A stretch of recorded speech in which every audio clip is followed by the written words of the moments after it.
বিসমিল্লাহির রহমানির রহিম। পরম করুণাময় ও অসীম দয়ালু আল্লাহর নামে শুরু। ومن أحسن قولا ممن دعا إلى الله وعمل صالحا وقال إنني من المسلمين.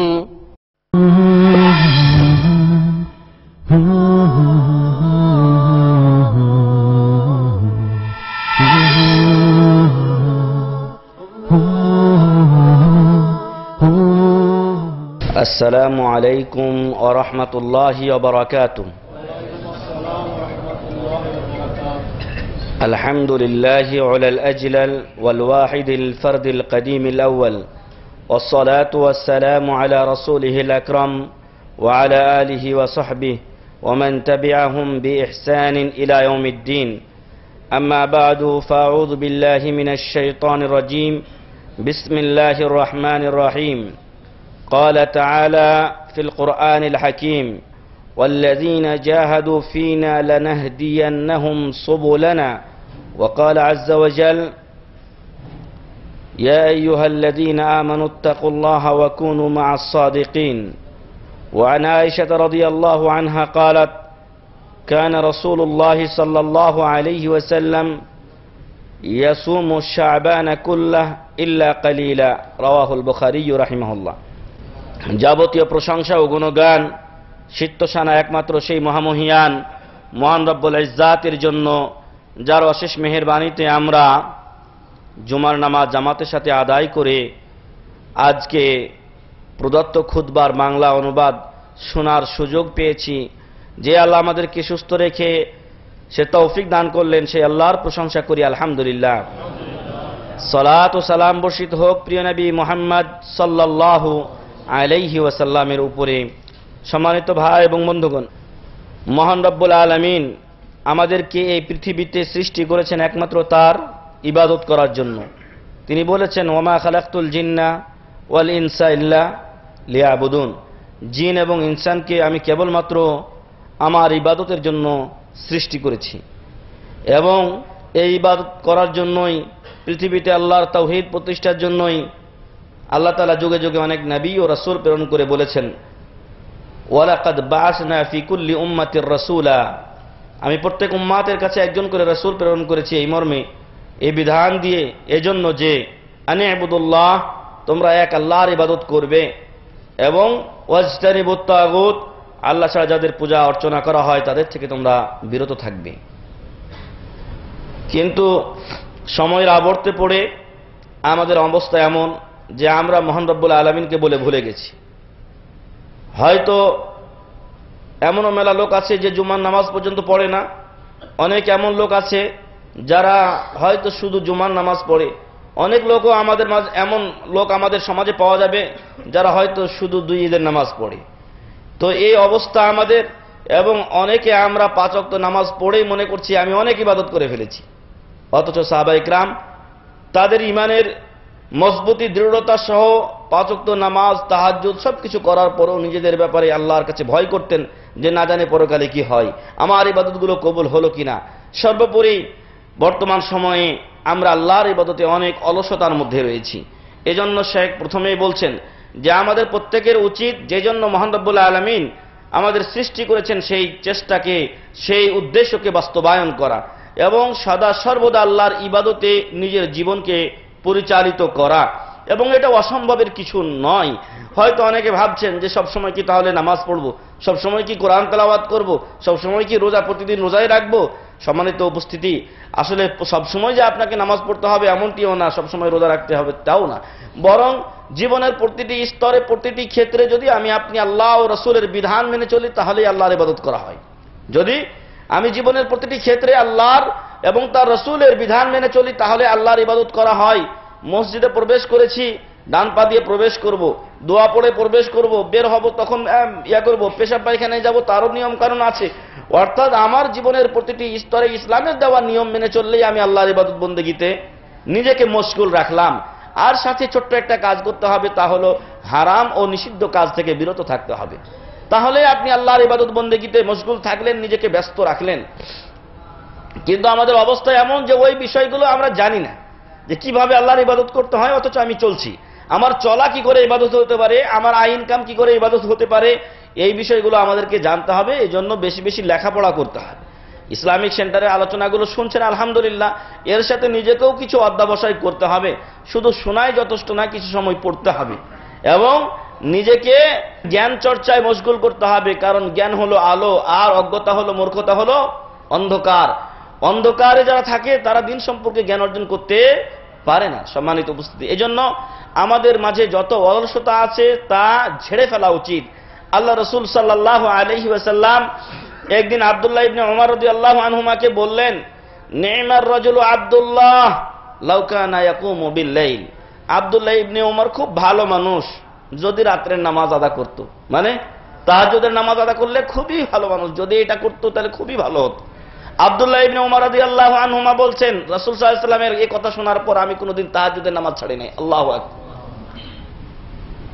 তাহলে আমাদেরকে তাহাজ্জুদের অভ্যাস গড়ে তুলতে হবে। 5 ওয়াক্ত নামাজে কোনো একজন প্রখ্যাত তাবি বা মনীষী বলছেন সালফে সালেহিনদের মধ্যে যে 40 বছর যাবত যখন মুয়াজ্জিন সাহেব আল্লাহু আকবার বলেছেন আর আমি প্রথম কাতারে শামিল, আল্লাহু আকবার। এখন আমরা 40 বছর যাবত নামাজ পড়ছি, মনে হয় লাস্ট কাতারে শামিল, অথবা আজান হওয়ার পরে যাচ্ছি, সময় তো আছে, নামাজ দাঁড়াতে আরো 5 মিনিট বাকি। এ হচ্ছে আমাদের অবস্থা না। সালাফদের অবস্থা এমন ছিল না। তাদের অবস্থা ছিল যে ওনারা নামাজের জন্য আগে থেকে প্রস্তুতি নিয়ে নামাজে যখন মুয়াজ্জিন আজান দিত তার আগে উপস্থিত থাকতেন। এ হচ্ছে অলসতাবিহীন নামাজ। কিন্তু আমাদের নামাজ অলসের নামাজ, যাই করে আমরা নামাজ পড়তে যাই। আল্লাহ যেন এই অলসতাগুলো আমাদের মাঝ থেকে দূর করে দেন, আল্লাহুম্মা আমিন। মহান রব্বুল আলামিন বলেছেন, ওয়াল্লাযীনা জাহাদু ফীনা লানাহদিয়ান্নাহুম সুবুলানা। যদি কেউ আমার রাস্তা পেতে চেষ্টা করে তাহলে অবশ্যই আমি তাকে সঠিক পথ দেখাবো।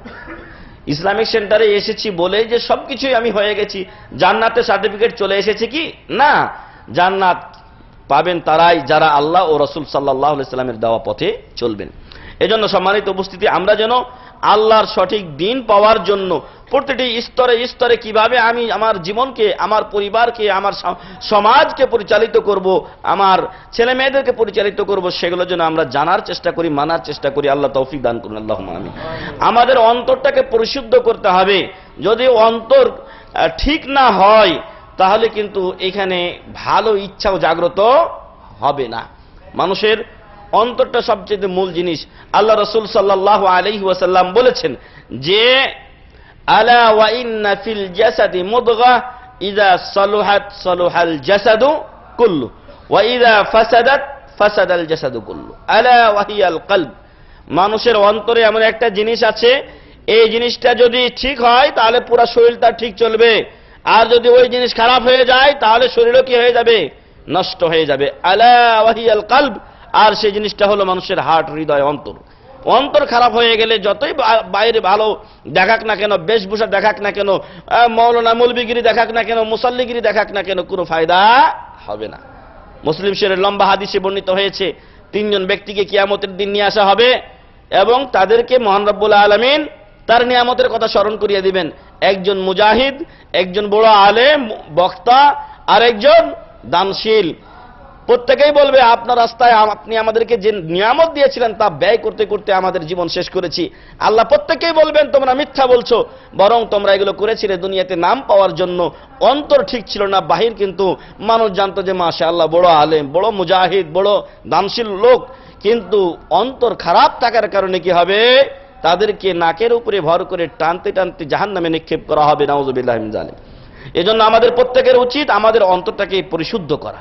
মহান রব্বুল আলামিন ওয়াল বালাদুত তাইয়্যিবু ইয়াখরুজু নাবাতুহু ওয়াল্লাযী খাবুসা লা ইয়াখরুজু ইল্লা নাকিদা। ভালো জমিনে ভালো ফসল হবে না, ভালো জমিনে ভালো ফসলই হয়, আর মন্দ জমিনে ভালো ফসল আশা করা যায় না। যদি 2-1টা হয়েও যায় পরে দেখেন আস্তে আস্তে মরে গেছে উল্টে। এটা কেন? কারণ হচ্ছে যে জমিনটাই ভালো না। অতএব আমার অন্তর যদি ভালো না হয়, তাহলে যতই আপনি বাইরে বা চাকচিক্য দেখান না কেন, আপনার ইবাদতে ত্রুটি থেকে যাবে। এবং এই তিন ব্যক্তির মতো আল্লাহ না করুক কাউকে ফেঁসে যেতে হয়। তাই আসুন আমরা আমাদের অন্তরটাকে সুন্দর করে কুলস কালিমা মুক্ত করে সুন্দরভাবে সেখানে আল্লাহর ইবাদতের বীজ, তাওহীদের বীজ, সুন্নাতের বীজ বপন করি এবং সেখান থেকে শিরক ও বেদাতকে, অপসংস্কৃতিকে মূলোৎপাটন করে যেখানে কোরআন ও সহিহ হাদিস পাওয়া যাবে সেটা গ্রহণের জন্য যেন সর্বাত্মক আমাদের হৃদয় ও অন্তরাত্মা প্রস্তুত থাকে, সেভাবে আমাদের অন্তরকে আমরা তৈরি করি। আল্লাহ যেন তৌফিক দান করেন, আল্লাহুম্মা আমিন। সম্মানিত ভাই এবং বন্ধুগণ, আমরা ইবাদতের অলসতা করতে গিয়ে এমন অবস্থা হয়ে গেছে যে কিছু সমষ্টিগত মৌসুম ছাড়া আমরা যেন ইবাদত করতে চাই না। এবং বিশেষ করে বেদাতি মহল এই দিক দিয়ে এক নম্বরে রয়েছে। ওই শবে বরাত, শবে মেরাজ আর কিছু এগুলো পালন করবে, আর লাইলাতুল কদর খুঁজবে শুধু 27 রাত্রে, খালাস, ইবাদত যেন মেলা কিছু হয়ে গেল। না, আসলে এই অলসতা অবশ্যই পরিত্যাজ্য। হাসান বসরি রাহিমাহুল্লাহর একটা দাসী ছিল, আমাদের মতো স্বাধীন লোক না, টাকা পয়সা ইনকাম করতো না, দাসী। তো হাসান বসরি রাহিমাহুল্লাহর সাথে থেকে এমন ইবাদত বন্দেগী পরেশগার হয়ে গেছিলেন এই মহিলা, যে তাকে একসময় হাসান বসরি কি করেছিলেন, বিক্রি করে দিয়েছিলেন তার নিজের প্রয়োজনে। ফলে পরবর্তীতে ওই এলাকায় গেলে হাসান বসরির কথা শুনতে পেয়ে মহিলা ছুটে আসলেন। আসার পরে তিনি তাদের বিরুদ্ধে অভিযোগ করলেন যে হাসান বসরি, তুমি আমাকে নিয়ে চলো, তুমি আমাকে টাকা পয়সা দাও আর না দাও, কোন রকম দুটো খাবার দিও, আমি তোমার কাছেই তোমার খেদমত করব। বিসাল কওমু লা ইয়ারিফুন আল্লাহ ইল্লা ফি রমাদান, কতই না জঘন্য ওই কম যারা রমজান ছাড়া আল্লাহকে চেনে না। এরকম লোকের সংখ্যা কত? হাজার হাজার মুসলমানদের ভিতরে যে রমজান আসলে আল্লাহকে চেনে, রমজান চলে গেলে বা কি কয়টা রোজা চলে গেলে আস্তে আস্তে আল্লাহকে ভুলতে থাকে, আবার লাশ দিয়ে একটু আসে, পরে আবার নাই। তো এ হচ্ছে মেলা মুসলমানের অবস্থা। একজন দাসী বলছেন যে তার এলাকার লোককে যখন বিক্রি হয়ে গেলেন এই দাসী, তখন বলছেন যে তোমরা কি রমজান ছাড়া রোজা রাখো না? আল্লাহু আকবার! কি অবস্থা আমাদের! অধিকাংশ মানুষকে আমরা রোজা রাখি, অধিকাংশ লোক রোজা রাখে না। কিন্তু আল্লাহ রাসূল সাল্লাল্লাহু আলাইহি ওয়াসাল্লাম প্রত্যেক মাসে 3টা আইএমএ বীজে রোজা রাখতেন, সোমবার বৃহস্পতিবার রোজা রাখতেন, তারপরে আরো রোজা রাখতেন। তো সম্মানিত ভাই এবং বন্ধুগণ, একজন দাসী রোজাতে অভ্যস্ত, তাকে যেখানে বিক্রি করা হলো তাদেরকে বলছে তোমরা কি রমজান ছাড়া রোজা রাখো না? আল্লাহু আকবার! আফসোস করে বলছে, রমজান ছাড়া তাহাজ্জুদের নামাজ, সালাতুল লাইল তোমরা আদায় করো না? আশ্চর্যের বিষয়। তাই তিনি হাসান বসরিকে বলেছিলেন, এদের কাছ থেকে তুমি আমাকে নিয়ে যাও, এমন কওমের কাছে তুমি আমাকে বিক্রি করেছো যারা রমজান ছাড়া আল্লাহকে চেনে না। এমন যেন আমাদের অবস্থা না হয়, আমরা যেন সর্বসময়ে আল্লাহর ইবাদত করি। আল্লাহকে ভুলে যাওয়া মানে কি? আল্লাহকে ভুলে যাওয়া মানে নিজেকে ভুলে যাওয়া। আল্লাহর ইবাদত বন্দেগী না করলে আল্লাহর কোনো ক্ষতি হবে না। সারা পৃথিবীর লোকগুলো যদি মুহাম্মদ সাল্লাল্লাহু আলাইহি সাল্লামের মতো হয়ে যায়, আল্লাহর কোনো লাভ নেই। আর সবাই যদি শয়তান ইবলিসের মতো হয়ে যায়, তাহলে আল্লাহর কোনো ক্ষতি হবে না। যে ব্যক্তি ভালো কাজ করবে সে ব্যক্তি নিজের জন্য করবে, ফামান ইয়ামাল মিসকালা যাররাতিন খায়রান ইয়ারা। যে ব্যক্তি খারাপ কাজ করবে সে নিজের জন্য করবে, ফামান ইয়ামাল মিসকালা ওয়া মান ইয়ামাল মিসকালা যাররাতিন শাররান ইয়ারা। প্রত্যেকে যে কাজ করবে সেটা তার আমলনামায় কি হবে? লিপিবদ্ধ হবে। সারা পৃথিবীর লোক মিলে যদি আপনার উপকার করতে চায়, আল্লাহ যদি না চান তাহলে পারবে না। অপকার করতে চাইলেও আল্লাহ না চাইলে পারবে না। অতএব আসুন আমরা মহান রব্বুল আলামিনের উপরে ভরসা রেখে আল্লাহর ইবাদত বন্দেগী করি। আর যদি আল্লাহকে ভুলে যায়, যেন নিজেকে ভুলে গেলাম। আল্লাহ এই কথা কোরআনের সূরাতুল হাসরে বলছেন, ওয়ালা তাকুনু কাল্লাযীনা নাসুল্লাহা ফাআনসাহুম আনফুসাহুম। ওই সমস্ত লোকদের মতো হয়ে যেও না যারা আল্লাহকে ভুলে গিয়েছিল, ফলে আল্লাহ তাদের নিজেদেরকেই ভুলিয়ে দিয়েছিলেন। আমি যদি আল্লাহর জিকির আজকার না করি, ক্ষতিটা আমার। আমি যদি আজকে সুবহানাল্লাহি ওয়া বিহামদি 100 বার পড়ি, তাহলে কার গুনাহ মাফ হবে? আপনার না আমার? আমার। যে পড়বে তার গুনাহ মাফ হবে। যে লা ইলাহা ইল্লাল্লাহু ওয়াহদাহু লা শারীকা লাহু লাহুল মুলকু ওয়া লাহুল হামদু ওয়া হুয়া আলা কুল্লি শাইইন কাদির, দৈনিক 100 বার পড়বে, তার জন্য যে ফজিলতগুলো রয়েছে, যে ব্যক্তি পড়বে সেই পাবে, অন্যরা এটা পাবে না। অতএব আপনি ইবাদত করবেন, আপনার আমলনামা সমৃদ্ধ হবে। আপনি আল্লাহকে ভুলে থাকবেন, যেন আপনি নিজেকে ভুলে থাকলেন, আপনার আমলের খাতা কি হবে? শূন্য থেকে যাবে। তাই আসুন আমরা মহান রব্বুল আলামিনকে সদা সর্বদা কি করি? ইবাদত বন্দেগী করি আল্লাহর, এবং তাকে স্মরণ রাখি। একজন লোক আল্লাহ রাসূল সাল্লাল্লাহু আলাইহি ওয়াসাল্লামকে এসে জিজ্ঞাসা করলেন যে, হে আল্লাহ রাসূল সাল্লাল্লাহু আলাইহি ওয়াসাল্লাম, আমাকে একটা কথা বলে দেন, যদি এর উপরে আমি চলি তাহলে জান্নাতে চলে যেতে পারবো। সুফিয়ান বিন আব্দুল্লাহ আস-সাকাফি রাদিয়াল্লাহু আনহু বলেছিলেন, আল্লাহ রাসূল সাল্লাল্লাহু আলাইহি ওয়াসাল্লাম ভাবলেন এই লোকটাকে কি একটা কথা বলা যায়। এই একটা কথা দিয়ে জান্নাতে যেতে চাই। তখন আল্লাহ রাসূল সাল্লাল্লাহু আলাইহি ওয়াসাল্লাম বললেন, কুল আমানতু বিল্লাহি সুম্মাস্তাকিম। ছোট্ট একটা কথা বের করলেন রাসূল সাল্লাল্লাহু আলাইহি ওয়াসাল্লাম, আর বললেন যে তুমি বলো আমি আল্লাহর উপরে ঈমান এনেছি, অতঃপর এর উপরে অবিচল থাকো। আল্লাহর উপরে ঈমান আনা মানে কি? কোরআন ও হাদিস মেনে চলা, নিষেধ থেকে বিরত থাকে। এক কথাই শেষ। কালিমা পড়ি কিন্তু মর্ম বুঝি না, যার ফলে আমলও করি না। আবু জাহেল, আবু লাহাব, উতবা, সাইবারা কালিমার যে মর্ম বুঝেছিল, আমরা কিন্তু সেটা বুঝতে ব্যর্থ। যদিও আমরা কালিমাতে বিশ্বাসী হয়েছি, কিন্তু আসল অর্থ অনুধাবন করার শক্তি ওদের যতটুকু ছিল আমাদের সেটা নেই। তারা বুঝেছিল যে আমি লা ইলাহা ইল্লাল্লাহ পড়লেই আমার মূর্তি, নেতৃত্ব সব ছেড়ে দিতে হবে, মুহাম্মদ সাল্লাল্লাহু আলাইহি সাল্লাম এবং আল্লাহর কাছে এসে বশ্যতা স্বীকার করতে হবে। তাই তারা তাদের নেতৃত্ব ছাড়তে চাই নাই।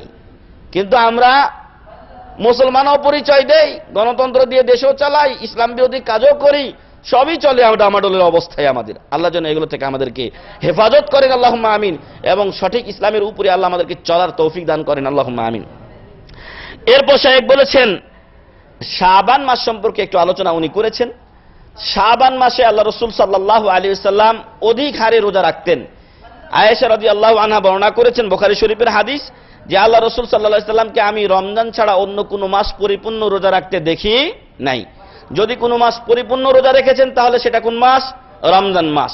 আর রমজানের পরে শাবান মাসের চাইতে অন্য কোনো মাসে বেশি রোজা রাখতে আমি দেখি নাই। তাহলে রমজানের পরে বেশি রোজা রাখতেন আল্লাহ রাসূল কখন? শাবান মাসে। শাবান মাসে বেশি বেশি রোজা রাখা সুন্নাত, বেশি বেশি অনির্দিষ্ট হারে, অর্থাৎ 15ই শাবানকে খাস না করে প্রথম তারিখ থেকে, আজকে কয় তারিখ? আজকে 4 তারিখ। আর রাসূল সাল্লাল্লাহু আলাইহি ওয়াসাল্লাম আরেক হাদিসে 15ই শাবানের পরে রোজা রাখতে নিষেধ করেছেন। কেন? যাতে করে আবার আপনি এমন দুর্বল না হয়ে যান যে পরে রমজানের ফরজ রোজা রাখা আপনার জন্য সমস্যা হয়ে যায়। তাহলে যদি 15 তারিখ পর্যন্ত ধরে নেয়, আর মাত্র কয়দিন আছে? 11 দিন। আর 11টা দিন আমাদের রোজা রাখার সুযোগ রয়েছে এই শাবানের মাসের মধ্যে। যদি কেউ রাখতে চান তাহলে রাখতে পারেন, সুন্নাত রাখা। রাসূল সাল্লাল্লাহু আলাইহি ওয়াসাল্লাম বেশি বেশি রোজা রেখেছেন এই শাবান মাসে। অতএব রাসূল সাল্লাল্লাহু আলাইহি ওয়াসাল্লামের স্ত্রী সহধর্মিনী আয়েশা রাদিয়াল্লাহু আনহা বলছেন যে রমজানের পরে আল্লাহ রাসূল সাল্লাল্লাহু আলাইহি ওয়াসাল্লাম যে মাসে সবচাইতে বেশি রোজা রাখতেন সেই মাসটা হলো শাবান মাস। আর সেই মাসে আমরা অবস্থান করছি, তাই আমরা রোজা রাখবো না, নাকি? রাখবো। বেশি বেশি রোজা রাখার চেষ্টা করবেন, যার পক্ষে যে কয়টা রাখা সম্ভব রাখার চেষ্টা করবেন। আল্লাহ যেন তৌফিক দান করেন, আল্লাহুম্মা আমিন। আর এক হাদিসে আয়েশা রাদিয়াল্লাহু আনহা বলছেন যে আল্লাহ রাসূল সাল্লাল্লাহু আলাইহি ওয়াসাল্লাম শাবান মাস পুরোটাই রোজা রাখতেন, ইল্লা কালিলা। কানা রাসূলুল্লাহ সাল্লাল্লাহু আলাইহি ওয়াসাল্লাম ইয়াসুমু শাবান কুল্লাহ ইল্লা কালিলা। শাবানের পুরোটাই রোজা রাখতেন, ইল্লা কালিলা, কিছুদিন ব্যতীত। এটা ছিল রাসূল সাল্লাল্লাহু আলাইহি ওয়াসাল্লামের জন্য খাস। আর আমাদের জন্য যেটা খাস সেটা বললাম যে 15 তারিখের পরে আমাদের রোজা না রাখাই উচিত। তবে কারো যদি বাকি রোজা থেকে থাকে অথবা অভ্যাস থাকে সোমবার বৃহস্পতিবার রোজা রাখা, তাহলে 15 তারিখের পরেও তো এটা আসবে, তাই না? তো সে ব্যক্তি রেখে নিতে পারে, তাতে কোনো বাধা নেই। কিন্তু 15 পরে এই জন্য নিষেধ করা হয়েছে যে ওই দিনগুলোতে রোজা রাখতে গিয়ে মানুষ দুর্বল হয়ে গেলে তখন তার রমজান মাসের ফরজ রোজা রাখতে কি হবে? সমস্যা হয়ে যাবে। এরপরে এই রমজানের বিভিন্ন ইবাদত সম্পর্কে সে একটু ইঙ্গিত দিয়েছেন। এখন রমজান মাস না, ফলে এটা আলোচনার সময় না, তবে ইঙ্গিত দিয়েছেন যে রমজানে মেলা মেলা ভালো কাজের কি আছে? সুযোগ আছে। রমজানের রোজা আছে, তারপরে আপনার কিয়ামুল লাইল আছে, কোরআন তেলাওয়াত আছে, বিভিন্ন গরিব মিসকিনকে দান সাদকা করা আছে, এছাড়া লাইলাতুল কদর আছে, ইতিকাফ আছে, এছাড়া আরো বিভিন্ন ইবাদত বন্দেগী রয়েছে যা আমরা রমজান মাসে করতে পারি। এজন্য উনি এখন থেকেই প্রত্যেকটা মানুষকে, প্রত্যেকটা মুসলিমকে মানসিকভাবে প্রস্তুতি গ্রহণের জন্য তাগাদা দিয়েছেন, এবং সেই প্রস্তুতির একটা অন্যতম অংশ হলো শাবান মাসে কিছু রোজা রেখে নিজেকে রোজা রাখার উপর কি করা? অভ্যস্ত করে তোলা, রোজা রাখতে নিজেকে ট্রেনিং দেওয়া। আল্লাহ যেন আমাদেরকে এই শাবান মাসের বাকি যে 11টি রোজা রাখার সুযোগ আমাদের রয়েছে সেগুলো রাখার তৌফিক দান করেন, আল্লাহুম্মা আমিন।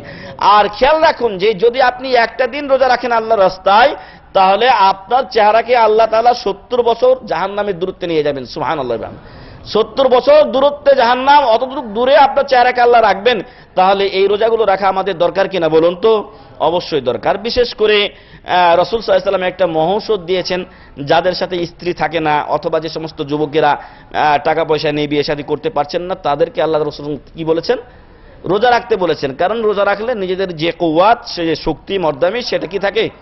কিছুটা দমন হয়ে থাকে। এই জন্য আল্লাহ রাসূল সাল্লাল্লাহু আলাইহি ওয়াসাল্লাম এই চিকিৎসা আমাদেরকে বলেছেন। আমরা বাহিরে বা বহির্দেশে অনেকের সাথে স্ত্রী নেই, ফলে এটা আমাদের জন্য একটা সুযোগও বটে। কয়েক দিক থেকে আমরা এই সুন্নাতের উপরে আমল করা জরুরি মনে করি। এই জন্য সবাইকে উদাত্ত আহ্বান করছি যে আসুন শাবান মাসে বেশ কয়েকটা রোজা আমরা রেখে নিই, আল্লাহ যেন তৌফিক দান করেন, আল্লাহুম্মা আমিন। এরপরে বলছেন শেখ যে আপনি নিজেকে আল্লাহর সাথে সত্যায়ন করুন। আপনি নিজে মহান রব্বুল আলামিনের সাথে যে ইবাদত বন্দেগীগুলো করছেন সেই ইবাদতগুলোতে আপনি সত্যবাদী হন, তবে মহান রব্বুল আলামিন আপনাকে সহযোগিতা করবেন। আল্লাহ বলছেন ইয়া আইয়ুহাল্লাযীনা আমানুত্তাকুল্লাহ, হে ঈমানদারগণ তোমরা আল্লাহকে ভয় করো, ওয়া কুনু মা'আস সাদিকিন, এবং সত্যবাদীদের কি হয়ে যাও, সাথী হয়ে যাও। আর এই সত্যবাদীদের পথই তো আমরা নামাজে বারবার তলব করে থাকি মহান রব্বুল আলামিনের কাছে। আমরা বলি ইহদিনাস সিরাতাল মুস্তাকিম সিরাতাল্লাযীনা আন'আমতা আলাইহিম, হে আল্লাহ আমাদেরকে সোজা পথ দেখান, সিধা পথ দেখান, আঁকা বাঁকা পথ আমাদেরকে দেখান না।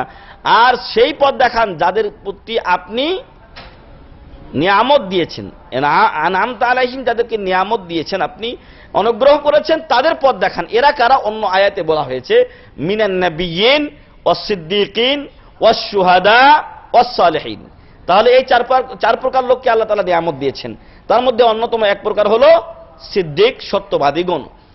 রাসূল সাল্লাল্লাহু আলাইহি সাল্লাম এক হাদিসে বলছেন যে ব্যক্তি মহান রব্বুল আলামিনের কাছে সত্যিকার দিল থেকে শাহাদাত অর্থাৎ শহীদের তামান্না করবে, আশা করবে, আল্লাহ তাআলা তাকে শহীদের মর্যাদায় পৌঁছাবেন, যদিও সে তার বিছানায় মারা যাক না কিন্তু। সুবহানাল্লাহি ওয়া বিহামদিহি। এজন্য নিজের অন্তরকে আল্লাহর সাথে সত্য বলতে হবে নিজের অন্তরের দ্বারা। এমন যেন না হয় যে আমি অন্তরে একরকম বাইরে আরেক রকম প্রকাশ করছি, এটা মুনাফিকের আলামত, এটা মুনাফিকের আলামত। সম্মানিত ভাই এবং বন্ধুগণ, এ মর্মে শায়েখ একটা কথা উল্লেখ করেছেন বা হাদিস উল্লেখ করেছেন, হাদিসের ঘটনা। সেটা হলো যে একটা লোক এসে রাসূল সাল্লাল্লাহু আলাইহি সাল্লামের কাছে বায়াত করলেন। এই জন্য বায়াত করলেন যাতে তিনি কি পান, জান্নাত লাভ করেন। তো এই লোক বললেন যে হে আল্লাহ রাসূল সাল্লাল্লাহু আলাইহি ওয়াসাল্লাম, আমি আপনার কাছে ইসলাম গ্রহণ করতে চাই, বায়াত করতে চাই, যাতে আমি জান্নাত লাভ করতে পারি। তারপরে আল্লাহ রাসূল সাল্লাল্লাহু আলাইহি ওয়াসাল্লাম তাকে বায়াত করালেন, ইসলাম গ্রহণ করালেন। এরপরে ওই লোক কোন এক যুদ্ধে গেল। যুদ্ধে যাওয়ার পরে যুদ্ধের যে গনিমত পাওয়া গেল, তো ওই লোকটা অনুপস্থিত ছিলেন। আল্লাহ রাসূল সাল্লাল্লাহু আলাইহি ওয়াসাল্লাম তার জন্য এক ভাগ রেখে দিলেন, যে গনিমতের মালের অংশ তার জন্য রাখা হলো। পরবর্তী ওই লোকটা আসলে তাকে তার অংশ দিয়ে দেওয়া হলো। তখন ওই লোকটা ওই সম্পদগুলো নেওয়ার পর বললেন যে এগুলো কিসের? তো তাকে বলা হলো যে এটা গনিমতের মালের অংশ, আল্লাহ রাসূল সাল্লাল্লাহু আলাইহি ওয়াসাল্লাম তোমার জন্য রেখেছেন। তখন তিনি সম্পদগুলো নিয়ে আল্লাহ রাসূল সাল্লাল্লাহু আলাইহি ওয়াসাল্লামের কাছে গেলেন এবং বললেন যে হে আল্লাহ রাসূল সাল্লাল্লাহু আলাইহি ওয়াসাল্লাম, এই সম্পদের জন্য আমি ইসলাম গ্রহণ করিনি। আল্লাহু আকবার। এই সম্পদের জন্য আমি ইসলাম গ্রহণ করিনি। আমাদের সাথে তাদের কত পার্থক্য হিসাব করে দেখেছেন? আমরা তো দুনিয়ার 2-4 টাকা পেলে চট করে নিয়ে নেই, পকেটে ঢুকে নেই, খালাস। না, তাদের ঈমান আরো মজবুত ছিল।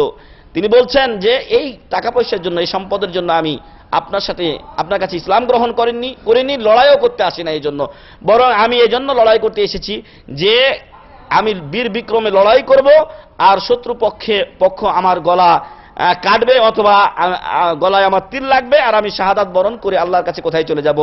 জান্নাত লাভ করব। এই জন্য আমি আপনার কাছে ইসলাম গ্রহণ করেছি, এই জন্য আমি জিহাদের ময়দানে আসি। যেহেতু সে অন্তর থেকে সত্য কথাই বলেছিল, তাই পরবর্তী কোনো এক যুদ্ধে বের হলে শত্রুর তীর তার গায়ে লাগে, তার হুলকমে লাগে, এবং সে লোক শাহাদাত বরণ করে। সুবহানাল্লাহি ওয়া বিহামদিহি। তারপরে আল্লাহ রাসূল সাল্লাল্লাহু আলাইহি সাল্লামের কাছে নিয়ে যাওয়া হলে তিনি তাকে যে কথাটা শাইখ বলেছেন, যতটুকু বুঝেছি, তাকে তার জুব্বা দিয়ে রাসূল সাল্লাল্লাহু আলাইহি সাল্লাম কি করেছিলেন? দাফন করেছিলেন। সুবহানাল্লাহি ওয়া বিহামদিহি। তো এই জন্য সম্মানিত ভাই এবং বন্ধুগণ, আমাদেরকে ইসলামের কথা বলতে হবে দিল থেকে। এমন নয় যে মানুষের সামনে যখন বলে দিলাম, পরক্ষণে আমার নিজেরই খবর নাই, এমন যেন না হয়। আল্লাহ যেন আমাদের অন্তরটাকে পরিষ্কার ও পরিচ্ছন্ন করার তৌফিক দান করেন, আল্লাহুম্মা আমিন। এরপর তিনি একটা হাদিস বর্ণনা করেছেন, যে হাদিসটা শাবানের ফজিলত সম্পর্কে বা 15ই শাবানের ফজিলত সম্পর্কে বর্ণিত হয়েছে, এবং ইমাম আলবানী রাহিমাহুল্লাহ হাদিসটিকে সম্ভবত যতটুকু মনে পড়ে হাসান দরজা, আমলযোগ্য দরজার উল্লেখ করেছেন। আর সে হাদিসটি হলো যে আল্লাহ তাআলা 15ই শাবানের রাত্রি দুনিয়াতে উকি দিয়ে দেখেন, তারপরে সকল লোককে মাফ করে দেন 2 জন লোক ব্যতীত। কয়জন লোক ব্যতীত? 2 জন লোক ব্যতীত। একজন হলো মুশরিক আর একজন হলো মুশাহিন, মানে হিংসুক।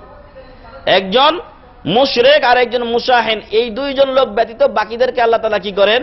মাফ করে দেন। এই হাদিসটিকে ইমাম আলবানী রাহিমাহুল্লাহ হাসান বলে উল্লেখ করেছেন, যদিও অন্য ইমামরা এটাকেও দুর্বল বলে উল্লেখ করেছেন।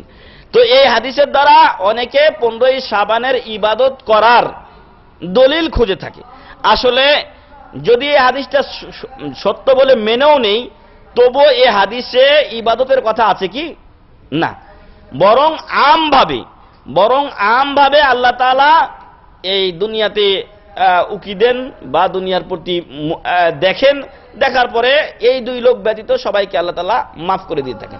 এই জন্য ইবাদত করার কোনো শর্ত এখানে আরোপ করা হয় নাই, বলাও হয়নি যে যারা ঘুমিয়ে থাকে ওদেরকে মাফ করা হবে না, বলা হয়নি যারা ইবাদত বন্দেগীতে মশগুল থাকে ওদেরকে মাফ করা হবে, এ কথা কিছুই বলা হয়নি। বরং এটা একটা আম হাদিস।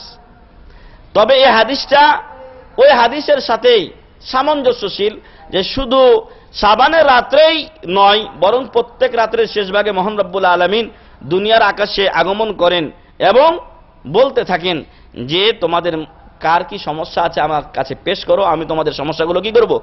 দূর করব। অতএব শাবানকে খাস করা নয়, বরং প্রত্যেক রাত্রেই মহান রব্বুল আলামিন দুনিয়ার আকাশে আগমন করে থাকেন, যা সহিহ হাদিস দ্বারা প্রমাণিত হয়েছে।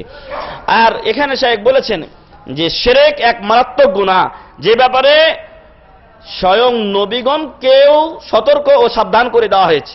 আল্লাহ তাআলা বলছেন, ওয়ালাকাদ উহিয়া ইলাইকা ওয়া ইলাল লাযিনা মিন ক্বাবলিক লা ইন আশরাকতা লা ইয়াহবাতান্না আমালুকা ওয়া লা তাকুনান্না মিনাল খাসিরিন। মুহাম্মদ সাল্লাল্লাহু আলাইহি ওয়াসাল্লাম আপনার কাছে এবং আপনার পূর্ববর্তী নবী ও রাসূলদের কাছে এ মর্মেই ওহী করা হয়েছে যে যদি আপনারা শিরক করেন তাহলে আপনাদের আমল কি হবে? নষ্ট ও বরবাদ হয়ে যাবে। অথচ শিরক হওয়া নবীদের পক্ষ থেকে অসম্ভবের মতো একটা বিষয়, সেই নবীদেরকে সাবধান সতর্ক করে দেওয়া হয়েছে। তাহলে আমাদেরকে কি করতে হবে? সাবধান থাকতে হবে কিনা? সাবধান থাকতে হবে। এই জন্য দোয়া করতে হবে যে আমরা জানা মতো যেন শিরক না করি আল্লাহ তাআলা, আর যদি অজানাতে না জানাতে আমাদের শিরক হয়ে যায় সেটা যেন তুমি মাফ করে দাও। এই মর্মে রাসূল সাল্লাল্লাহু আলাইহি ওয়াসাল্লাম প্রতিনিয়ত আল্লাহর কাছে দোয়া করতেন। সম্মানিত ভাই এবং বন্ধুগণ, যারা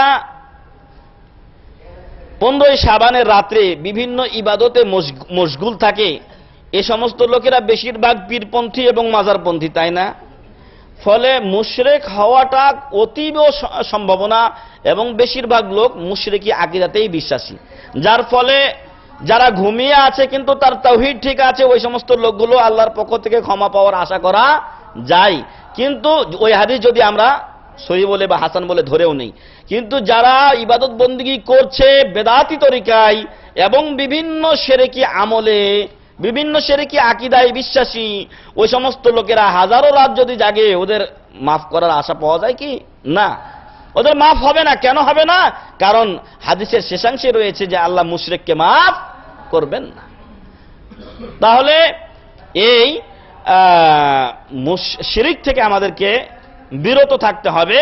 যারা এই হাদিসের দোহাই দিয়ে ইবাদতে মশগুল আছে ওদেরকে আমরা উদাত্ত আহ্বান করব যে আপনারা যদি এই হাদিসের আওতায় আসতে চান তাহলে আগে শিরককে বাদ দিন, শিরকি আমল বাদ দিন, শিরকি আকীদা বাদ দিন, তবেই আপনারা এর মধ্যে ঢুকবেন। না হলে ওই হাদিসে আপনাদের জন্য কোনো সুফল নেই, বরং আমাদের জন্যই সুফল বহন করছে, সুসংবাদ বহন করছে।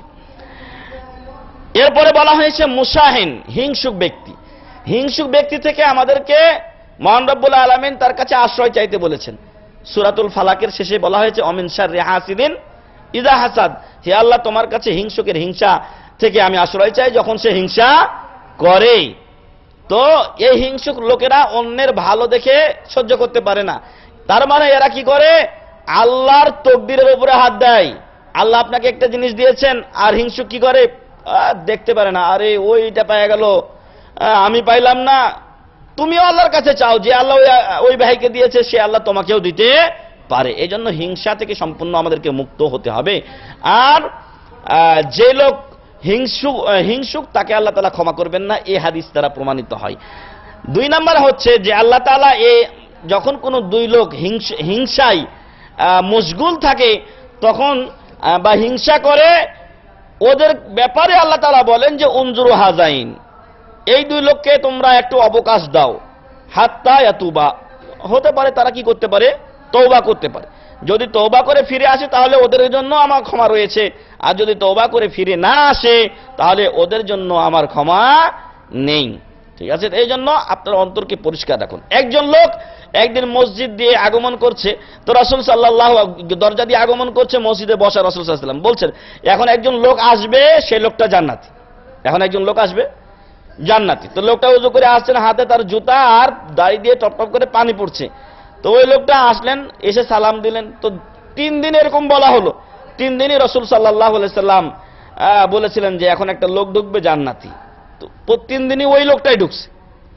তখন একজন লোক ভাবলেন যে এই লোকটা কি এমন আমল করে যে তাকে আল্লাহ রাসূল সাল্লাল্লাহু আলাইহি ওয়াসাল্লাম জান্নাতি বললেন।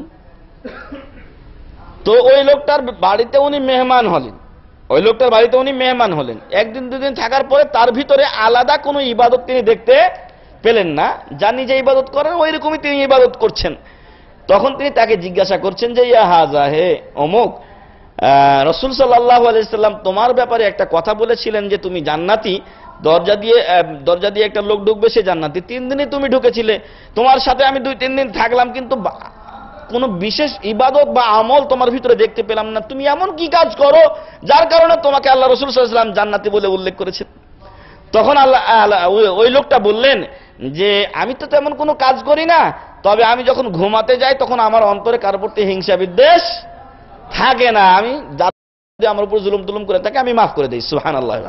এই জন্য অন্তরকে হিংসা বিদ্বেষ থেকে মুক্ত রাখতে হবে। হিংসা মানুষকে মেলা অন্যায়ের পথে ধাবিত করে। ডক্টর আব্দুর রহমান ওরাইফি, মোহাম্মদ বিন আব্দুর রহমান আল ওরাইফি হাফিজাহুল্লাহ, উনি একদিন এক আলোচনায় বলছেন যে 2 জন লোককে একত্রিত করা হয়েছে। তো 2 জনের অপরাধী, একজন আরেকজনের প্রতিপক্ষ, আর 2 জনের ফাঁসির রায় হয়েছে, হত্যার রায় হয়েছে। তো এখন 2 জনের একজনকে জিজ্ঞাসা করা হচ্ছে যে তোমার শেষ আশা কি? আমাদের দেশে ওই যে ইলিশ আর দেশি মুরগির গোস্ত কি কিনা খাওয়াই দেয় না? আল্লাহ যেন আমাদের দেশের লোকদেরকে হেদায়েত দান করে, আল্লাহুম্মা আমিন। যারা অপরাধী তাদের কোনো শাস্তি হয় না, যারা অপরাধী নয় তাদেরকে শাস্তি দিয়ে ভূত বানিয়ে দিচ্ছে। আল্লাহ যেন ওদেরকে হেদায়েত দান করে, আল্লাহুম্মা আমিন। তো এই 2 লোককে নিয়ে আসার পর প্রথম জনকে বলা হচ্ছে যে তোমার শেষ আশা কি? তো ও বলছে যে আমার কোনো আশা নেই, কি আর করবো, আমাকে মেরে ফেলাবে যখন, তো মরতেই হবে, খালাস। আর একজনকে বলছে যে তোমার কি আশা? কই আমার একটা আশা আছে। সে আশাটা কি? বলছে যে ওই লোকটাকে আমার আগে মারো। আল্লাহু আকবার। এত হিংসুক এই লোকটা, ওর পেটে এত হিংসা ভরা যে আমার 2 চোখটা জোড়ায় ওর মরণ দেখে, তারপর আমি মরি গিয়া।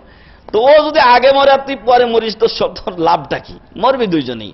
সম্মানিত ভাই এবং বন্ধু, এই জন্য আমরা যেন আমাদের অন্তরকে পরিষ্কার রাখি। আর যারা তাদের অন্তরকে পরিষ্কার রাখে তারা দোয়া করে মহান রব্বুল আলামিনের কাছে, রব্বানা গফির লানা ওয়া লিইখওয়ানিল্লাযীনা সাবাকুনা বিল ঈমান, হে আল্লাহ তুমি আমাদেরকে এবং আমাদের পূর্বে যারা ঈমান সহকারে দুনিয়া থেকে বিদায় হয়েছেন তাদেরকে ক্ষমা করো। ওয়াগফির ওয়া লিইখওয়ানিল্লাযীনা সাবাকুনা বিল ঈমান ওয়া লা তাজআল ফী কুলুবিনা গিল্লাল লিল্লাযীনা আমানু, আর আমাদের অন্তরে ঈমানদারদের জন্য সামান্য পরিমাণ বক্রতা রাখিও না। হিংসা বিদ্বেষ মারামারি কাটাকাটি গ্যাঞ্জাম এগুলো মুমিনদের ক্ষেত্রে আমাদের অন্তরে রাখিও না।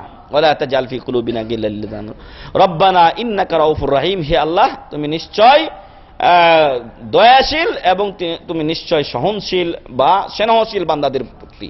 তো সম্মানিত ভাই এবং বন্ধুগণ, আমাদেরকে তাহলে কি করতে হবে? হিংসা বিদ্বেষ থেকে মুক্ত হতে হবে।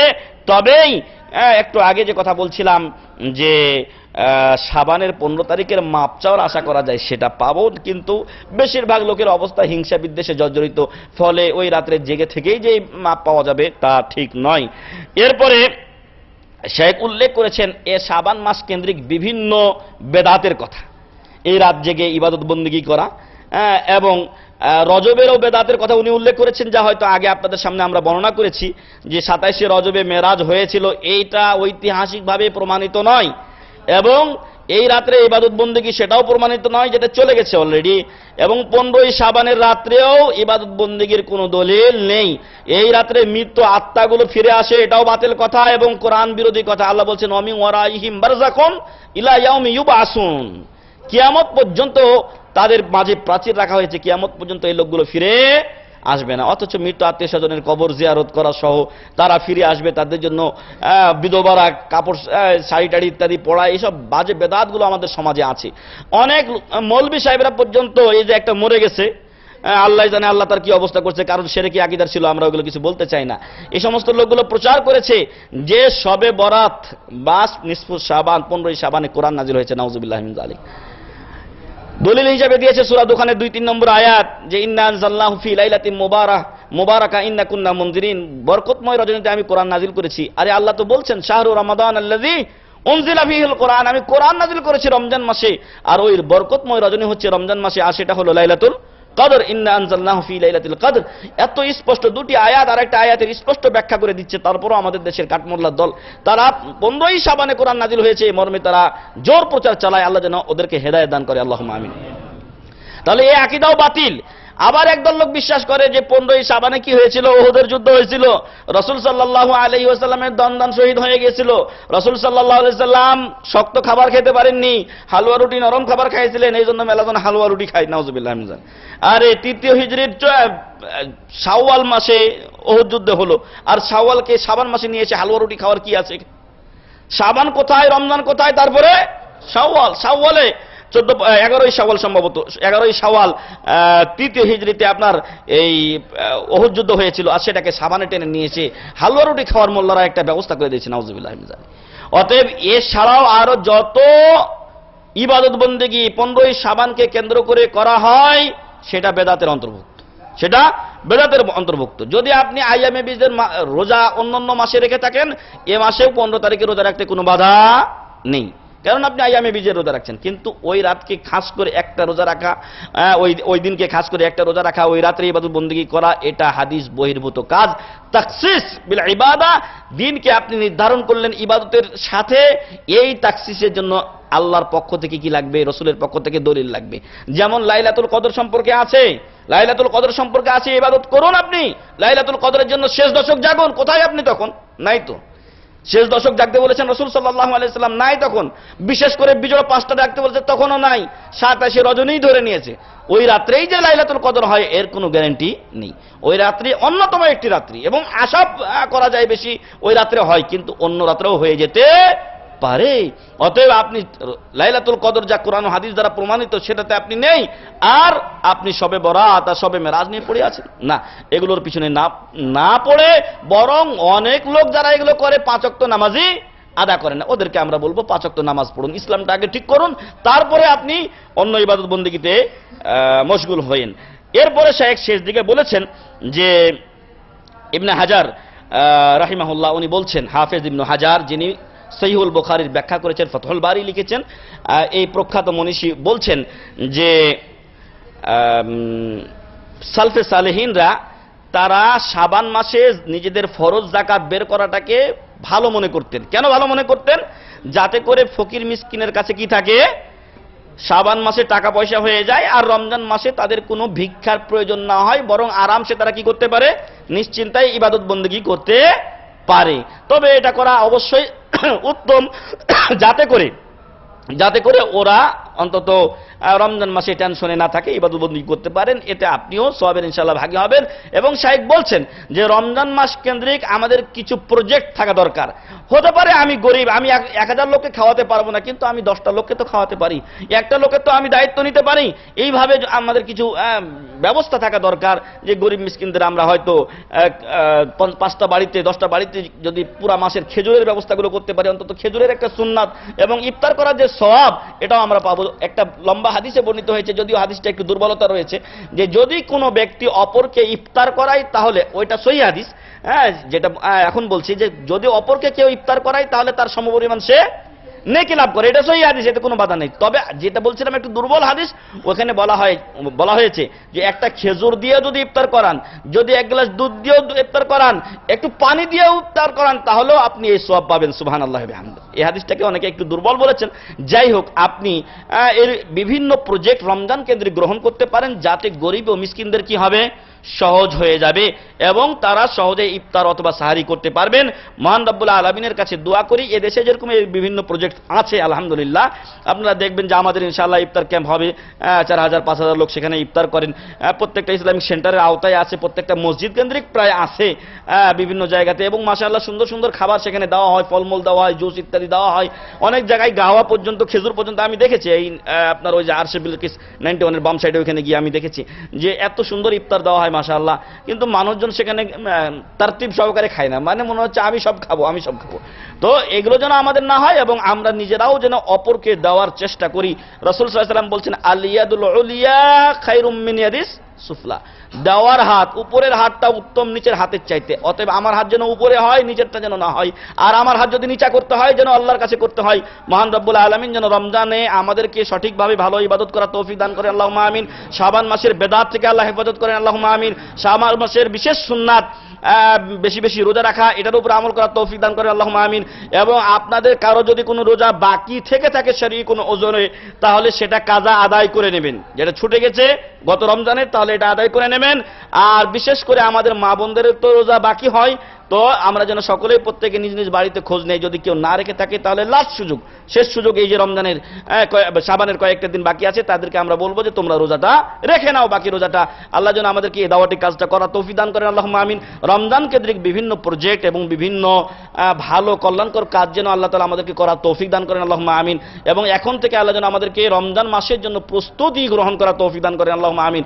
আল্লাহ যেন আমাদেরকে রমজান পাওয়ার এবং রমজানের পুরা রোজাগুলো রাখার তৌফিক দান করেন, আল্লাহুম্মা আমিন। মহান রব্বুল আলামিন আমাদেরকে জান্নাতুল ফেরদাউস নসিব করুন, আমিন। আল্লাহ আমাদের গুনাহ খাতা মাফ করে দিন, আল্লাহুম্মা আমিন। আমাদের অনেক আত্মীয় স্বজন কবরে আছে, আল্লাহ যেন তাদের কবরকে জান্নাতের টুকরা বানিয়ে দেন, আল্লাহুম্মা আমিন। কোনো কারণে আযাব হয়ে থাকলে আল্লাহ যেন সেটা মাফ করে দেন, আল্লাহুম্মা আমিন। আর তাদেরকে আমাদেরকে কিয়ামতের দিন আল্লাহ যেন জান্নাতুল ফেরদাউসে একত্রিত করেন, আল্লাহুম্মা আমিন। কিয়ামতের দিন আল্লাহ যেন তার দর্শন আমাদেরকে দান করেন, আল্লাহুম্মা আমিন। রাসূল সাল্লাল্লাহু আলাইহি ওয়াসাল্লামের শাফাআত যেন আল্লাহ তাআলা দান করেন, আল্লাহুম্মা আমিন। ওয়া আখিরু দাওয়ানা আলহামদুলিল্লাহি রাব্বিল আলামিন। সুবহানাকাল্লাহুম্মা ওয়া বিহামদিকা আশহাদু আল্লা ইলাহা ইল্লা আনতা আস্তাগফিরুকা ওয়া আতুবু ইলাইক। আসসালামু আলাইকুম ওয়া রাহমাতুল্লাহি ওয়া বারাকাতুহু।